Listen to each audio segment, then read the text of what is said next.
So as I mentioned, my name is Tyacke. The title of this talk is Communicate All the Things. What that means, we're going to be talking about web communications, and more specifically about the capabilities that you now have access to as front-end developers to do communications on the web.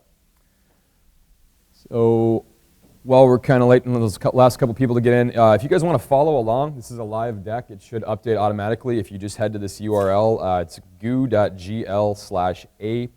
capital J, capital F, capital N, and the number 7. That'll be important later. We'll do some demos, and I'd love to actually get some audience interaction. We'll try doing a video call and maybe a little screen share. So if you guys want to go ahead and hit that URL, we'll run that throughout the session here. All right, so everybody ready? Let's do this thing. So what are we going to talk about today? We're going to take a look at WebRTC, sort of what it is, what it allows you to do as devs, what the spec looks like, how it functions.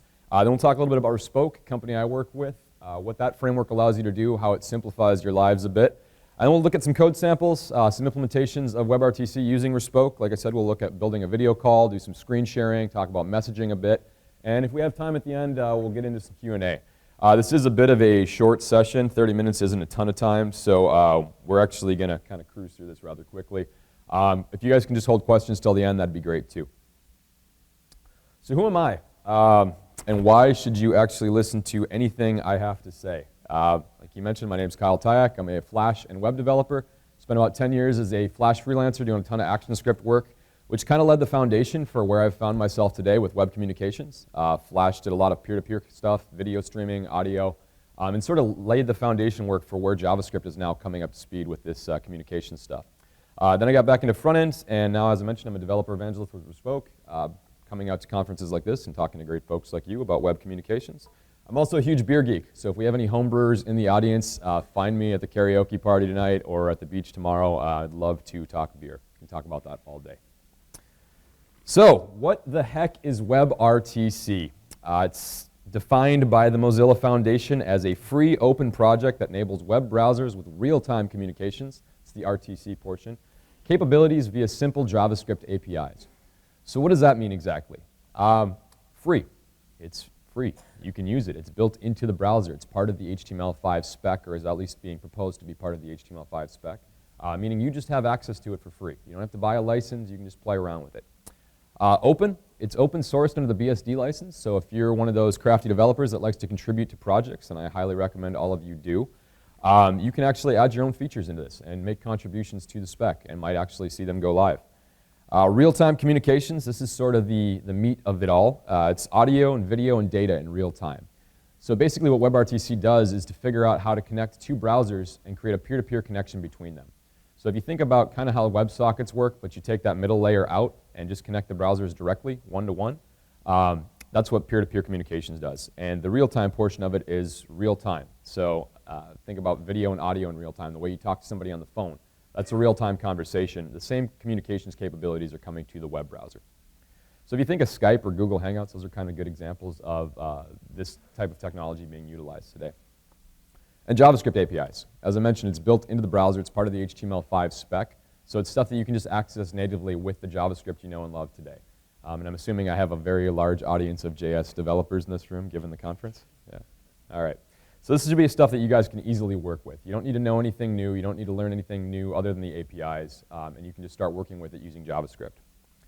The contributors, Google, Mozilla, and Opera are the big ones. IE is kind of, Microsoft are working on their own implementation of ORTC, which sort of mimics WebRTC with a few tweaks, of course. No shock there. But they're actually also contributing back to the main spec. So there is some back and forth going on between Google and Mozilla and IE, which is good. Because the hope is that one day when they finalize the spec and things firm up and sort of they decide on how everything's going to really look and work, that everyone will implement one version of this spec. Again, that's a hope. It's maybe a dream, but things are actually looking like they might go in that direction. So, WebRTC in the wild. What are people doing with this stuff already? You guys may have seen Amazon Mayday some time ago. The Kindle Fire X was launched. Not sure why this is not updating. And we have our first demo issue here. Wow, that's not awesome. All right, guys, bear with me. I'm going to go a little bit rogue on this. Oh, we're up. All right. So Amazon Mayday, when Kindle launched, they added this new feature called the Mayday button. It basically allowed you to click a button and be immediately connected with a support rep at Amazon, who would then be able to access your screen, circle the mail button to show you how to use email, apparently, given this example, and then chat, over video with a shiny, happy support rep from Amazon. I have tested this service. This is not the person you talk to. I can tell you that very plainly. They were very helpful, but not nearly as shiny or happy as portrayed in their marketing campaigns. That being said, it's a really cool use case, right? You've got live video conversation happening with a support representative. You're getting immediate feedback. It beats the heck out of the, the existing kind of chat support or even the worse and more standard phone support that you get from most companies. And they built this using WebRTC implemented on top of their existing phone systems. So they used WebRTC for the video portion, at least from what we can tell. And then the existing stuff went through their normal phone support line that they already had in place. One you guys might have seen a little bit more is Google Hangouts. This is one that I'm guessing most people in this room have used at some point. You may have noticed in the past you had to download a plugin to use Google Hangouts. No longer. As of about 6 or 8 months ago, they rolled it over to officially use WebRTC, so kind of eating their own dog food there. To do the functionality for things like the data transfers and the live video conversations, as well as messaging, I believe. So a good example kind of showcasing a lot of the functionality built into WebRTC. Apollo is actually a chat client we built at Respoke. We didn't like Slack and we didn't like Hangouts for specific reasons, so we built our own. We used our own tools to roll our own version of a communications app. And this actually has things like screen sharing, file sharing, group messaging, phone conversations. You can dial it to somebody's phone or you can dial them directly over the web using a video call. And again, it was just something that we built to custom tailor a solution for what we needed as a remote team. Pure CDN, this is actually a really cool implementation these guys built. It's essentially a CDN on your website. So what you do is drop in a JavaScript library and it scrubs your website for static assets. So things like PDFs, large video files, images, anything that's static that you would normally just have every user download from your web server. And what it does is to look and see if anybody else currently on the site has those files already. If it does, it creates a peer-to-peer connection between the new user and the user with the files and actually sends the files directly across that peer-to-peer channel. And what that's doing is saving you a ton of bandwidth costs. So instead of everyone in this room going to a website and downloading every single file, thus charging us a bunch of bandwidth, they're actually creating a network around the people in the room and streaming those files when possible directly from person to person. So kind of akin to a BitTorrent client in a way. And again, bandwidth savings can be really huge on that, especially when you think about things like large video files that you might want to share. 10 megs at a time through a bunch of users could cost you a lot of money in bandwidth. CubeSlam, this was an example Google built to kind of, all right, there we go, to kind of showcase the gaming potential for WebRTC. So they actually take advantage of that peer-to-peer connection to stream JSON objects with live game updates. So if you think about normally how you'd set up a game online, you'd have some sort of a gaming server in between. All the data would go from one user up to the gaming server and out to the rest. In this implementation, they built a sort of a Pong-style game where they're using video to actually show you the user you're playing against and audio so you can talk back and forth, and then using that same channel to just send simple JSON objects with the game data. So as updates are happening in the game, the position of your paddle, the position of the puck, it's sending all that stuff across using just JSON through the data channel. Some more altruistic examples that I think are actually really cool. Speaking Exchange is one that I was just recently shown. This is basically connecting elderly retirees or folks in retirement homes in the US with non-native English speakers or students in Brazil. And what it does is to connect them via video chat to allow them to practice their English. So it's taking folks that are rather lonely and just looking for somebody to talk to with kids that are trying to learn English and bringing them together via just a simple web chat built on top of WebRTC. And again, all they need to do this is to go into the browsers that support WebRTC. So Chrome and Firefox are the big ones. And they're able to have this video communication happen. There's no plugins, there's no software to download, and that's kind of the big thing. And again, as Speaking Exchange building this, they're not paying all these huge bandwidth bills to host a server and actually stream all that video data through that server. And another one that's a personal favorite of mine is Be My Eyes. These guys came up with a concept to build an app that would allow sight-challenged people or blind folks to actually dial into this app and request help. So imagine you're blind and you're in your apartment and you need to know if the milk is spoiled, right? Or you're on a subway and they don't have a braille system and you just need to know which track you need to be standing by. This app actually allows you to open up the app, request help from a sighted person. they then connect via WebRTC over a video chat. You can show them what it is you're looking at or trying to look at, and they can explain it to you or describe what it is you're seeing or read the text that isn't in Braille. So again, kind of a cool way to look at use or potential use for this type of technology. So it's just giving developers like ourselves a new way to work with communications in the existing stuff that we know, so in JavaScript, in our language. We don't have to go out and learn ActionScript or use, gotta even suggested Flash, to accomplish something like this. We can just do this stuff using JavaScript. So how does it work? Kind of like this. Everybody remembers the old tin cans and strings as a kid, right? You got a tin can on one end, a tin can on the other end, and you've got a big string in between. Well, if you place the tin cans with a browser and a string with that peer-to-peer channel that we were talking about, this is kind of how WebRTC works. You've got two people that want to connect. WebRTC figures out how to make that connection happen. And then once you have that channel open, you can send whatever you want across it, whether it's video, it's audio, it's data. It all streams directly across. So to kind of bring this example home a little bit more, we're going to talk about Bob and Alice. Bob and Alice met on an online dating site, like many of us today. And we're using the example of cavemandate.com. I wanted to use paleodate.com, but apparently that site actually exists for paleo eating folks that want to date. So if you're really into meat and nuts and you want to meet another person that's into that same thing, check out paleodate. But cavemandate.com is our example for today. So Bob and Alice met on Caveman Date, and doing the smart thing in the world we live in today, they wanted to have a video chat and kind of test the waters before they went on their first date. So in an ideal world, the browser would update quickly enough that I could actually talk to it. It would look something like this. Bob and Alice would exchange some information through a process known as signaling. And what signaling does is to basically say, hey, I've got the capabilities to share a webcam, I've got the capabilities to share my microphone, and here's some information about how to access me, so my local IP address and my port.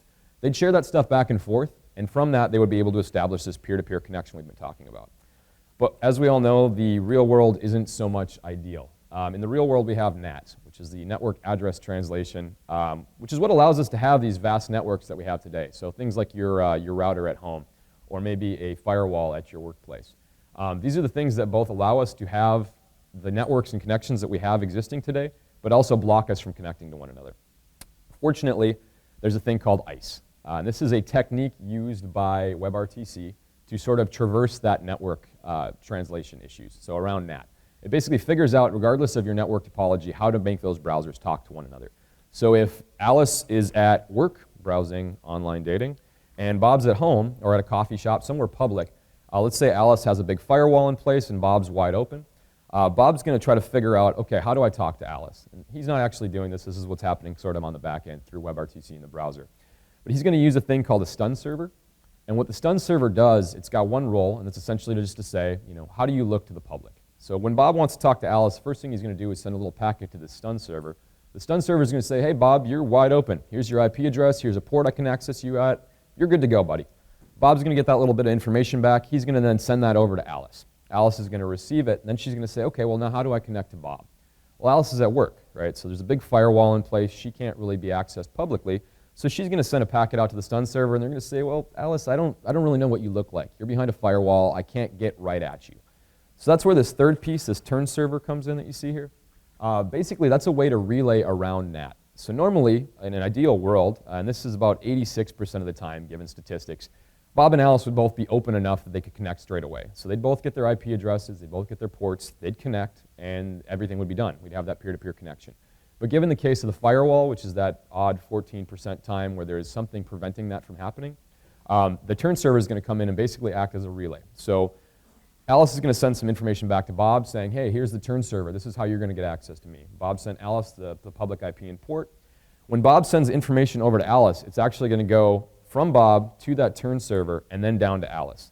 When Alice sends information to Bob, it's going to go straight across. So in an ideal world, what we're hoping to accomplish is you're going to have a peer-to-peer connection where the data goes directly across in both directions. But in the case of network issues or something like a firewall, you're going to use that relay server or that turn server as sort of a backup. So what this ends up giving you is a 100% coverage, or 99.9, I'm guessing. There's probably some weird scenario out there that won't work still. But the piece to take away from this is through this technique known as ICE, we have the capability to connect pretty much everyone peer-to-peer. So that small percentage of the time, you're going to go through that relay server. You're still going to pay some bandwidth there, but the rest of the time, you're basically going directly across that channel and hopefully saving a ton of money on bandwidth. So the complete connection would look something like this. Bob and Alice would exchange information. Ideally, they'd share stuff across that peer-to-peer channel. In non-perfect worlds, they'd share some stuff through the turn server, and the rest would go across directly. Simple, right? You guys ready to run out there today, spin up a couple servers, configure them, learn all about the APIs, and start playing with this stuff? That's kind of where Respoke comes in. So Respoke is a set of APIs that gives developers the ability to easily add real-time communications to their app. The key being easy. It's sort of like WebRTC, but we wrap everything up for you guys. So the turn server, the stun server, all that signaling process, the whole connection piece, you don't have to worry about that. You can just focus on doing what you do, which is developing applications. So if you remember Bob and Alice, the signaling process, the stun server, the turn server, with Respoke, it looks something more like this. You'd connect out to Respoke, we'd take care of that whole handshaking process for you, figure out how to connect you up, and then all you have to worry about as a dev is really creating the application and how they're going to connect. So whether they're going to have a video call, or they're going to have an audio call, or they're going to share some data back and forth, that's really all you got to worry about. So we take care of kind of the harder bits for you. Good old Billy Banks, my homie. But wait, there's more. There's a few features that we've added to kind of round out the stack. So you might be wondering, well, okay, I can still go and turn out those servers myself. What's the value here? One, it's open source. Our JavaScript libraries are, at least, that you can edit and add features to yourself. Cross-browser support, so all of those nice prefixes that we love and hate so much, we're taking care of those for you. Concepts like endpoint discovery, and this is kind of a big one that's not taken care of by WebRTC. So how do you find people within the network, right? How do you find people within your application framework that you want to talk to? That stuff doesn't really exist natively in WebRTC, so you have to sort of bake it out yourself. We add capabilities and methods to handle that stuff for you. Concepts like groups, messaging features, so if you want to send messages out to a group or to a single individual, we added those capabilities as well. Things like presence, whether or not you're online, offline, available, we add capabilities for that. And a really cool one, phone system support. So if you want to have your mobile or web app talk out to the traditional phone network, say you wanted to have a button on your site that allows you to call out to somebody else's phone, or vice versa, you wanted to have a phone call into your web app, we added that support as well. And there's also mobile SDKs. WebRTC is currently not supported in most, if not almost all, mobile devices. So we added the capabilities to do those as native applications and then tie them into your existing web apps. All right, let's get down to the good stuff, the code. First thing you're going to want to do if you want to play around with the Respoke framework, just head over to respoke.io and get a free developer account, start playing around, plug there. Getting connected is sort of the first step, and I'm going to actually switch this out to show some code view here.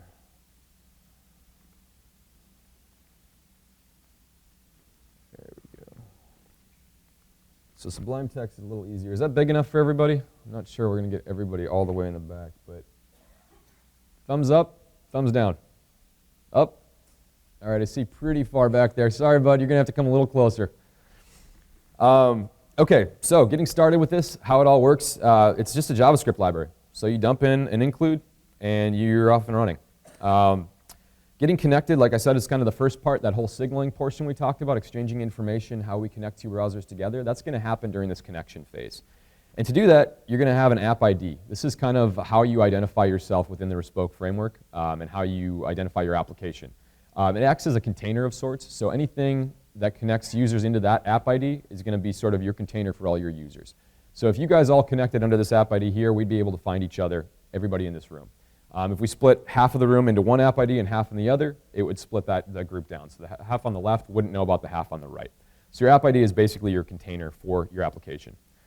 There's concepts, you'll hear me mention endpoints and peers. Those are basically just users or browsers. So an endpoint is somebody that you're trying to connect to. So the first step is creating an instance of the client object. To do that with Respoke, you just call respoke.createClient. We're going to pass in that application ID, and then there's a key piece here called development mode. We're going to set that to true.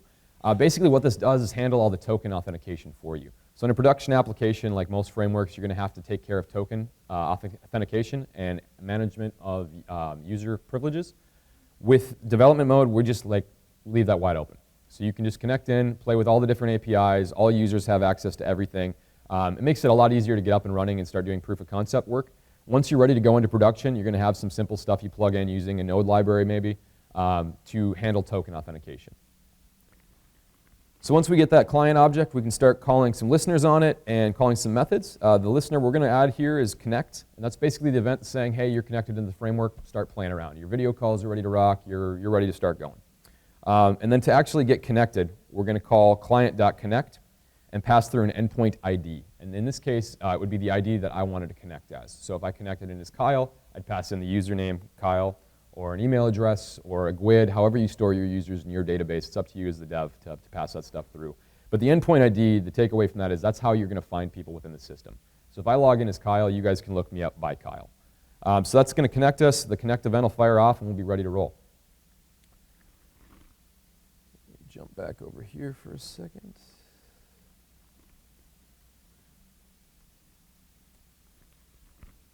That is not the screen we want.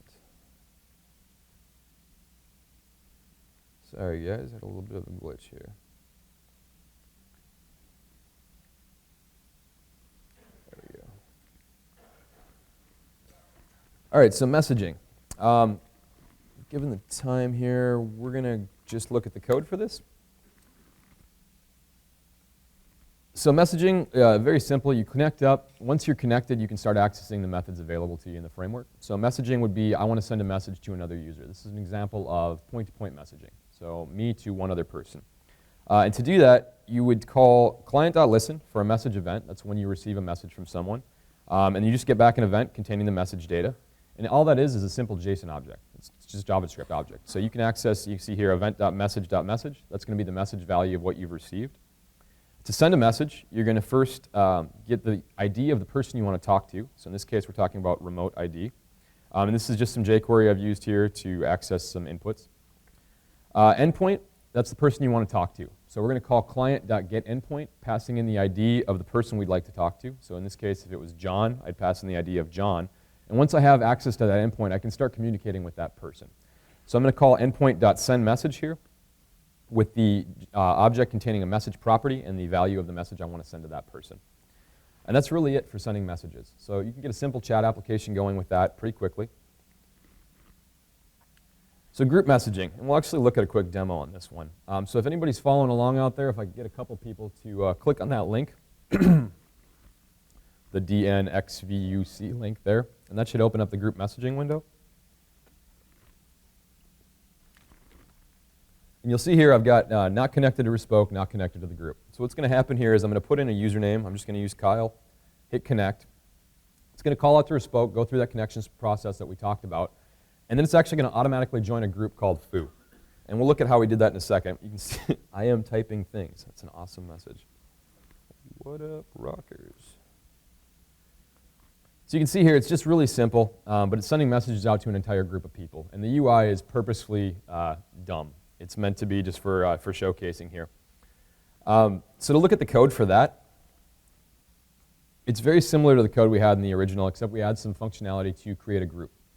So we're going to listen for that connect event again. And when the connect event actually happens, we're going to join this group. I'm going to pass in a group ID, and then there's on success and an on message handler inside the group.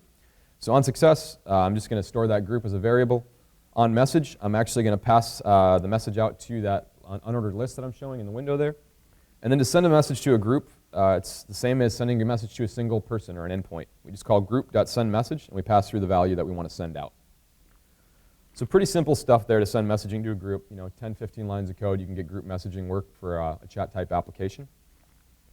So to get into something a little bit more interesting, we'll take a look at video and pray to the demo gods that this all works perfectly. If somebody could go ahead and just click on this link that's following along there, and then just give me a little hands up that you're going to participate here in the demo.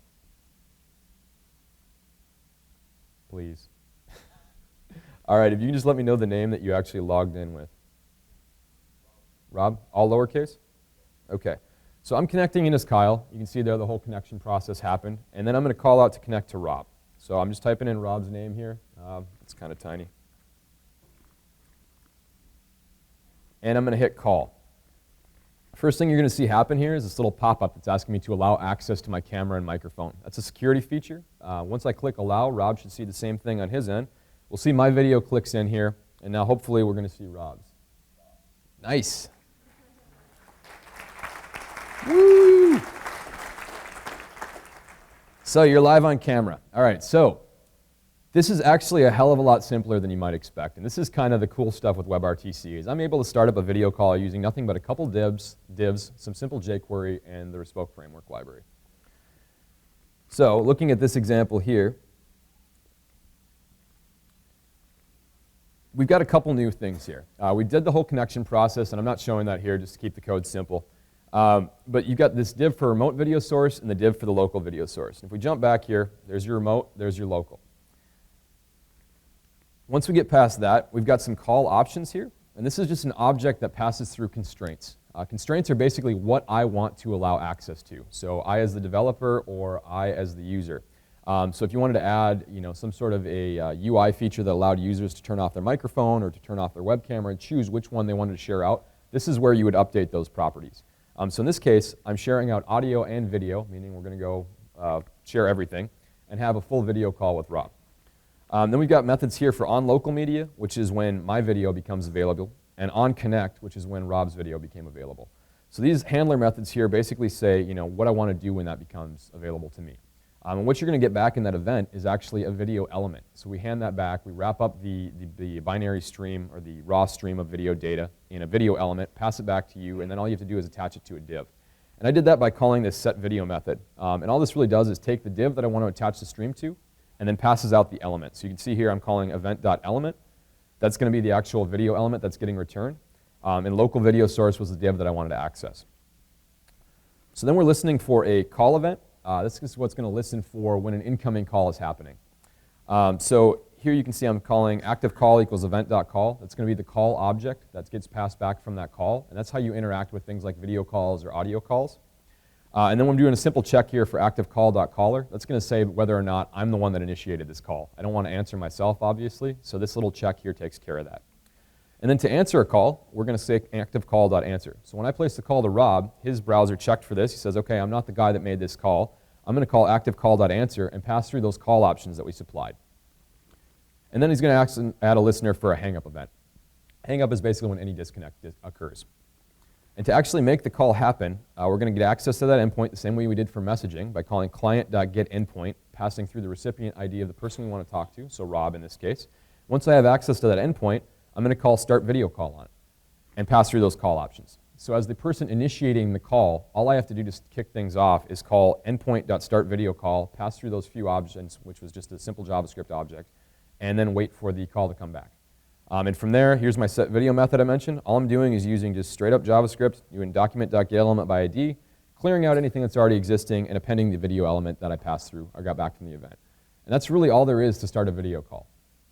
We're looking at 55 lines of code here with some fluff for the jQuery stuff and the UI. So pretty simple, yeah? So we'll go ahead and kill this one. See you're up.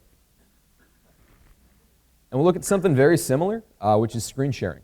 And this actually functions almost exactly the same. I'm going to pick on Rob and ask for his help again, if you don't mind following along there. I'm going to hit connect up the same way we did in the other examples.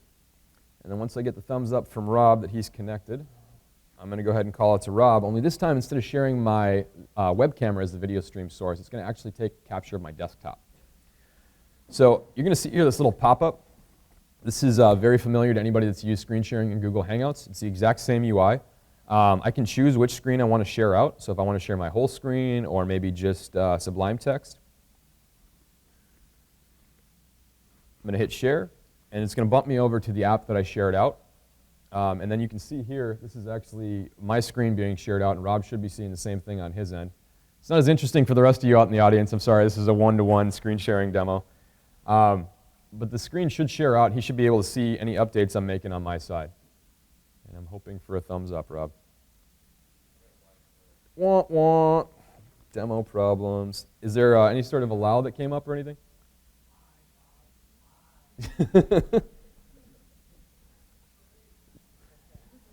So what should happen when the demo works properly is that Rob should share the screen. So we'll just push past that. It's probably a simple fix of something with the security going on there, but I want to show you guys the code. That's the more interesting part of this. Okay, so again, we've got a video element for local. We've got a video element for remote. Similar stuff that we did in the video screen example, the video sharing example. The only main difference here is that we've got to install a small plugin. This is sort of a polyfill for Chrome right now until screen sharing gets rolled into the new release of Chrome. Once that happens, you won't have to do this plugin mess anymore. I mentioned this stuff doesn't require plugins. The only time it requires plugins is when you're on the bleeding edge and the features haven't been fully rolled out into the browser yet. So this code here is basically handling a check to say, hey, did they have the Chrome extension yet? If not, we're going to go ahead and let them install it. Luckily, it's an inline installation, meaning they don't have to leave your page. They don't have to go out to another website to download the plugin. We can download it all right in that one page. So it's actually going to go out, find the plugin for me, install it for the user if they don't have it, give me a notification that it's all ready to rock, and then we're going to move on. So once this extension install success happens, or if I already have the extension, which was my case, which is why you did not see any sort of installation process happening, I can probably stop sharing my screen too. We're going to get into the start screen share portion, which is the same thing we saw for video sharing. So I'm going to get access to that client endpoint. I'm going to try to talk to Rob here. I'm going to get access to the local and the video element.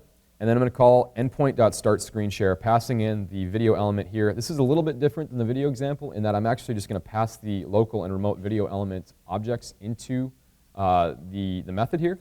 And they're actually going to attach the video for me automatically. And this is just sort of a helper feature that was built in as part of the framework. So you have options in how you actually connect things up depending on how you want to interact with that code. So if you need more access and you want to do some more UI updates in between, you can get that actual element back and edit it yourself. If you want it just to automatically connect to a div and start streaming, you can do it this way as well. But basically, to start a screen share, it's the same way. You just call endpoint.startScreenShare instead of endpoint.startVideoCall. You get the same thing back. You get a video element returned. And it's just going to use your screen as the source of sharing or screen video streaming as opposed to your webcam. And then there's a handler method here at the bottom for if the extension fails to install properly. So that's screen sharing. Docs and additional examples. There's more stuff up on docs.respoke.io. You can check out kind of how all this stuff functions and play around with it. So to kind of wrap up a little bit, I mean, what's all this stuff mean? What's the point of WebRTC? Why is it valuable? Why should you guys care? A framework like Respoke adds faster development, so there's kind of a key takeaway there. It's better user experience. This is a really big one for me. I like to harp on this one specific point. How many people in this room have gone to a website in the last couple months where they've been logged in, people on the website, they know who you are, your session identifies you, your account information, maybe you're on your cell phone site or trying to pay a bill for a utility or something. They know everything about you, basically. They know the page you're looking at. It's all there in the session. But then when you need help, you have to go dig up an 800 number somewhere buried on their site that they don't want you to find. You have to dial that number. Then you have to enter your account information and probably some other personal identification stuff for security. Then you get somebody on the phone, if you're lucky, who then asks you for your account information and your mother's maiden name and all this identifying info all over again. We've all been through that process. It's painful. It usually ends up in getting hung up on a few times. It takes an hour to get any kind of information you might want. I'd like to propose that as developers, we kind of have the power to change that. Given these tools in that same scenario, there could simply be a button on the website that says, click to call, right? Or just call. So you click the button, it pops up a video chat. You take all that session information that we already have access to through JS, wrap it up in a simple JS object, and pass it across that channel to the support representative. On the other end, you can decrypt that information, put it into a UI, and give all of the info access to that support rep that they need. So they know who they're talking to, they know what account information you have, they know what page you're looking at, and they can more readily help you with your problem. So I just like to challenge you guys to start thinking about things in new ways. I mean, we haven't really had access to things like the microphone, the camera, and streaming media in JavaScript until recently. And we have a chance to change the way things work with that. So happy bosses, yeah, you build some cool app, it makes you guys $1 million, they're going to be pretty stoked. But happy users is kind of the bigger takeaway for me. We have a chance to connect people. You look at Be My Eyes, you look at Speaking Exchange, right? There's really a chance to change lives with the code you're creating. And these tools are going to give you a chance to do that. So the thing I'd like to leave you with, communication should be a feature, not a product. I'd like to, again, challenge you to think about how communications could be built into your app instead of asking your users to go and open up Skype or go jump over to Google Hangouts so we can have a call. If you're on a remote team, this is hugely important. I mentioned that Apollo app that we built internally to use. That was part of the driver for it, is we wanted communications to happen in a seamless fashion, and we wanted multiple ways to do it in very specific use cases. So we built that tool out. Another thing I played around with as a demo is a technical interview application. Allowed you to do whiteboarding and code challenges and screen sharing all live over a video with a video chat in the background. It's all stuff you can build. So if you see use cases out there, I mean, there's a ton of nails. This is kind of the new hammer, right? So look at ways that you can start building communications into your applications as features rather than creating separate products for them. That's it for me. Again, my name's Kyle Tyacke, ktyacke@respoke.io. You can catch me on the Twitters at GeekGoneNomad, and if you guys want to play around with this stuff, respoke.io. The whole example and source is all available too at that GitHub URL at the bottom. If you can't read it, feel free to come up. And I'll open it up to questions if we have time. If not, no questions. No questions. All right. Well, then just find me afterwards. I also brought a bunch of koozies for you guys, so if anybody wants a beer koozie for their cold drinks at the event, come and stop up front. Thanks.